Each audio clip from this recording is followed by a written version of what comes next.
George Kilpatrick, Inspiration for the Nation, celebrating people we feel good about. Big event happening this Friday, April the 14th.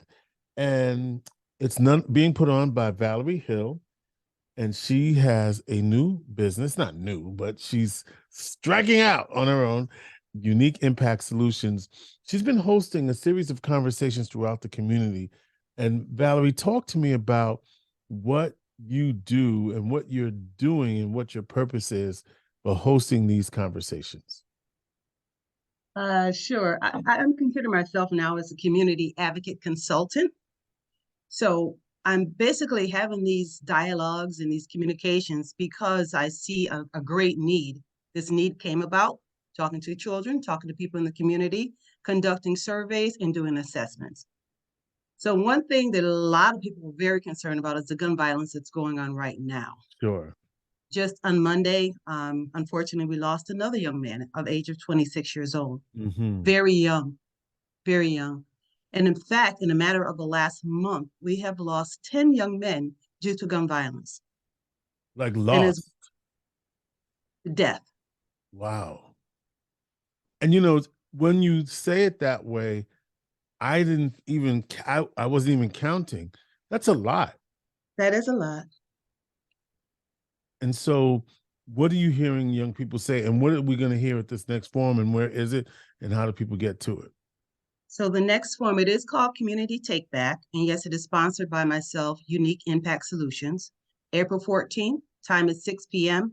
And it's going to be at Tucker Missionary Baptist Church, located at 515 Oakwood Avenue. And so you're looking for the community to come out and support and to provide solutions, I'm sure. I am. In fact, this is the third forum. The previous forum was held at Bethany Baptist Church. We ended up with 13 panelists of young people, age ranging from 14 to 18. They had a whole lot they wanted to say to us as adults.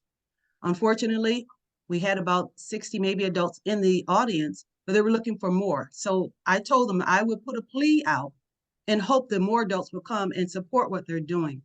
It's funny how we can show up for funerals, but we don't want to show up when kids are doing something that's positive. We don't want to show up where there's life. So I'm encouraging parents, adults, educators to be there. Syracuse City School District, I can truly say, are extremely supportive of this initiative. What did you hear the young people say, in addition to they want to see more adults in the room hearing their concerns? There were many things. One was they really want the gun violence to stop. Some kids said they're afraid to come outside of their homes, to walk to the store, and especially after what happened to Brexie Lee. Mm-hmm. The younger kids are like, I used to go to the corner store, but I'm not going anymore. And Or I need my uncle or my grandmother or my mother to go with me. and just So there's fear. yeah, and just to refresh people, Brexia Lee Torres Ortiz was the 14-year-old Logic sixth grader who, going to the store to get some milk, was gunned down in a crossfire. And luckily, I wouldn't say luckily, but we have now at least two people charged in that. And that's a good thing. I mean, justice, that's one of the steps towards justice for Brexia Ali, but it's not going to bring her back. And certainly not something that, obviously the family can only hope for justice in that case. So just wanted to give that context. And so, yeah, they want the gun violence is to stop. And what else did they say?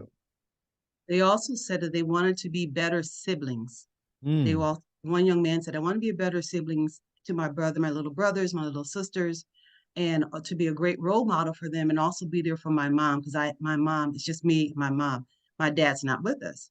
So not only are they looking at improving their community, but they're also looking at doing something better themselves. So they're going to invest into doing something better to hopefully prevent their siblings from being caught up in a gunfire, be caught up in gang violence or such. And once you gather all this information from the youth, you're going to give it to whom? How does it actually get actualized from their perspective? Because we could talk all day, but unless there's some action behind it, then it's just talking. Thank you. So I've been taking a lot of notes. I've been jotting down everything they're telling me. In fact, we even videotaped. Mm-hmm. the solution that they asked for us to create was to have more clubs, more recreational activities. Knowing about those activities, they're saying sometimes we don't even know what's going on. We will get involved if we knew about it, but sometimes those activities are not in our neighborhoods. Mm-hmm. So, go ahead. Did they tell you how to reach them? Did they say, if you put it over here, I'm gonna see it? Did they have a clue about that? Because there's some things we don't have to tell them, but they know how to get to.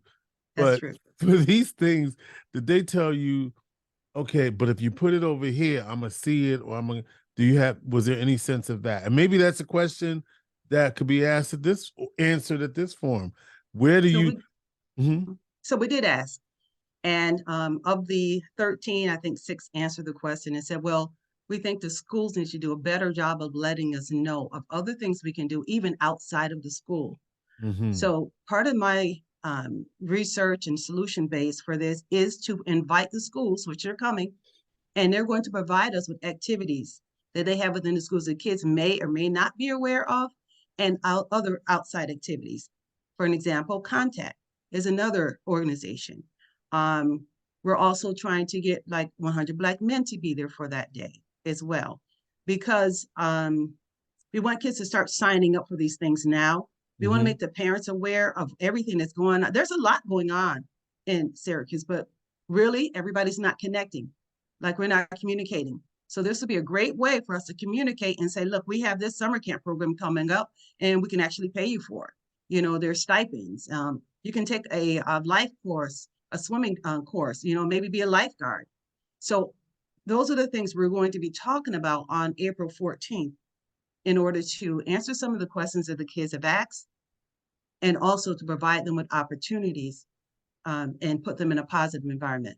6 p.m., April 14th, Tucker Missionary Baptist Church, 515 Oakwood Avenue. Anything that we need to do to let you know that we're coming, or let the community, not we, but let people know that they're coming. You want to see adults pack the place and respond to the young people. Just show up? Is there an RSVP that's needed? There's no RSVP. We're asking you just to show up on that day. When you show up, if you see a kid even in the audience, make sure that we're speaking to them and saying, hello, how are you today? Again, as adults, I believe we need to communicate a little bit more as well. Also be prepared to get some literature. If you are over a summer camp program or over any program that kids can participate in, and especially in particular our teenagers, please come, be present, talk to me about what program you have, and so that we can also help you by soliciting your program. All right, Valerie Hill, Community Impact Solutions, Tucker Missionary Baptist Church. It's the youth community take back, where young people are asking adults in the community to show up for them so that they can reduce gun violence, be better people, but also to inventory all of the available programs in the community so that they can take advantage of them. Valerie, we look forward to you. Happy Easter, by the way. Happy Easter. And Yes. we'll see you this Friday, 6 p.m. Mark your calendars, 515 Oakwood Avenue, Tucker Missionary Baptist Church. Valerie Hill, thank you so much. Thank you. Inspiration for the nation.